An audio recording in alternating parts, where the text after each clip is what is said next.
ഗവി കുമ്പളി തേക്കടി കമ്പന്തേനി പോയതിന്റെ കുറച്ച് വിശേഷങ്ങളായാലും അത് വൺ ഡേ ട്രിപ്പ്. നേരെ മാധവനോട് പ്രാർത്ഥിച്ചിട്ട് യാത്ര ആരംഭിച്ചു. ആനയുടെ കാലിന്റെ ഇടയിൽ വിടലേന്നും വേറെ അപകടങ്ങളൊന്നും ഉണ്ടായിരുന്നു. അവിടുന്ന് ബൈക്ക് എടുത്ത് റെയിൽവേ സ്റ്റേഷനിൽ എത്തി എടുക്കറിയാത്ത ടിക്കറ്റ് എടുത്ത് പ്ലാറ്റ്ഫോമിൽ ട്രെയിൻ കാത്ത് നിൽക്കുമ്പോഴാണ് ഇവന്റെ മുടിയേരി സുന്ദരനാക്കി. കുറച്ച് കഴിഞ്ഞപ്പോൾ ട്രെയിനും വന്നു, ഒരു കൂട്ടം ആൾക്കാരും വന്നു. ഇവർ തമ്മിൽ എന്തൊക്കെയോ കശപിച്ചത്. നമ്മളത് മൈൻഡ് ചെയ്യാൻ പോയില്ല. നേരെ ഉള്ളിൽ കയറി സീറ്റ് പിടിച്ചു. ഇതന്നെ താപ്പൊന്ന്. ഞങ്ങൾക്കൊരു സീറ്റ് കിട്ടിയില്ല. അവിടെ ഇവിടെ കേട്ടിരുന്ന പിന്നെ വീഡിയോ കോളിലൂടെ ബന്ധപ്പെടല്. കുറച്ച് കഴിഞ്ഞ് എറണാകുളത്ത് ഇപ്പൊ നമ്മുടെ ഫിനാൻസ് മാനേജർ കയറി പാപ്പായിട്ടിട്ട് വന്നേ. അവൻ പാപ്പ എന്റെ ഒന്നും ഞാൻ പൊട്ടിച്ച് എല്ലാവർക്കും കൊടുത്തു. സ്പ്രെഡിലാവും. ഞങ്ങൾക്ക് രണ്ടാൾക്ക് ക്ഷീണമായിട്ട് മുഖത്ത് ടവലിട്ട് കിടന്ന് ഉറങ്ങാട്ടോ. അപ്പൊ ഇവർ ഞങ്ങളെ കളിയാക്കണു. വല്ലാത്ത ചെങ്ങന്നൂർ സ്റ്റേഷനിൽ ഞങ്ങൾ എല്ലാവരും പണ്ടാറടങ്ങി പത്തനംതിട്ട ഡിപ്പോയിലേക്ക് അടുത്ത് ബസ് എപ്പോഴും ചോദിച്ചപ്പോൾ പറയുന്ന 4:30 അതെന്നെ താപ്പെന്ന് പറഞ്ഞിട്ട് ടീ ബ്രേക്ക് എടുക്കാൻ വെച്ചു. ഞാനൊരു ബൂസ്റ്റ് പറഞ്ഞു. എന്റെ ബൂസ്റ്റ് ദേവൻ നാക്കി കുടിക്കുന്നു. ചെങ്ങന്നൂരിൽ നിന്ന് പത്തനംതിട്ടയ്ക്ക് നേരെ KSRTC കയറി 5:20 ചേട്ട അവിടെ എത്തിച്ചിട്ട് 5:30ക്കും 6:30ക്കാണ് ഗവിയിലേക്ക് ട്രിപ്പുകൾ ഉള്ളതെന്നാണ് കേട്ടെ. പിന്നെ ഒരു തലയ്ക്ക് 208 രൂപ കൊടുക്കണം കേട്ടോ.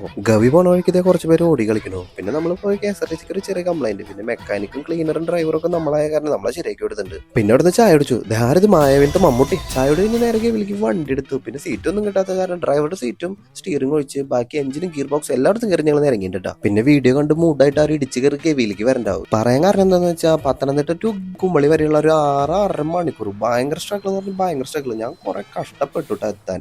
ഇനിയിപ്പോ പോകാൻ ചോദിച്ചാൽ എന്റെ സിൻസിയർ ഉത്തരം നോന്നായിരിക്കും. ഇങ്ങേര് മായ വിട്ടിട്ട് ഇപ്പൊ വലിയേട്ടനായ എല്ലാത്ത ചതി. പിന്നെ വഴിയിൽ തടസ്സം. കുറച്ച് ചേട്ടന്മാരിറങ്ങിയത് വെട്ടിക്കൂട്ടുണ്ട്. അപ്പൊ നമ്മുടെ ഗൈസും വെട്ടിക്കൂട്ടാൻ ഹെൽപ്പ് ചെയ്തു. ഡ്രൈവറും വെട്ടിക്കൂട്ടിയിരുന്നു. എല്ലാവർക്കും തന്നെ പരിപാടി. എന്നൂരണ്ണക്ക് എന്നോടും മണ്ണണക്ക് എന്ന് പറഞ്ഞിട്ട് പാണ്ടിപ്പെട്ടത്തെ ദിലീപ് ഇരിക്കുന്നുണ്ട്. പിന്നെ ജീവിക്കാൻ വേണ്ടി മരിക്കാൻ വരെ ഞങ്ങൾ തയ്യാറായി. വേറെ നിവൃത്തിയിൽ അവിടെ കിടക്കാണ്ട് ഏതൊരു ഗ്യാപ്പിൽ അവിടെ ഫിനാൻസ് മാനേജർ അട്ട കടിച്ചു. കൈയും കത്തിച്ചു അട്ടേനും കത്തിച്ചു. കുമ്പളി ഇറങ്ങി പിന്നെ ഫുഡ് പേര് ഇറക്കിറങ്ങി.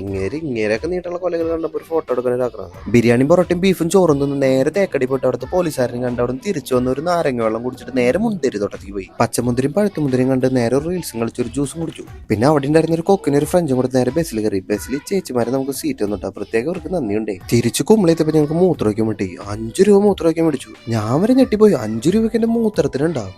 അഭിമാന പുളങ്കിത നിമിഷം. പോരുമ്പോ ഞാൻ 5 രൂപയുടെ മൂത്രത്തെ ഒന്നുകൂടി നോക്കിയായിരുന്നു. കാണാൻ കിട്ടിയില്ല. പിന്നെ അവിടെ നേരെ തൃശ്ശൂർക്ക് ബസ്സും കയറി ബിരിയാണി തട്ടി ഞങ്ങൾ വീട്ടിൽ വന്ന് കിടന്നുറങ്ങി. ഒരു ദിവസം കൊണ്ട് ഞങ്ങൾക്ക് ഇത്രേ ചെയ്യാൻ പറ്റുള്ളൂ.